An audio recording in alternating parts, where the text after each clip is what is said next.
Hello everyone. Today we talk about how to fix the app of Perplexity. We will go to settings.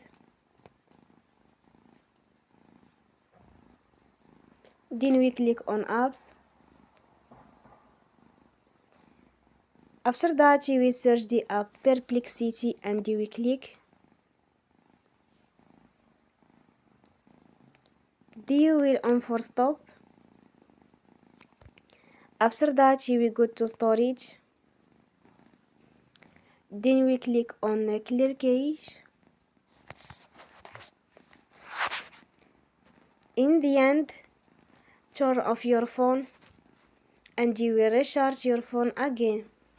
Don't forget to support us by like and subscribe. See you next time and thank you for watching.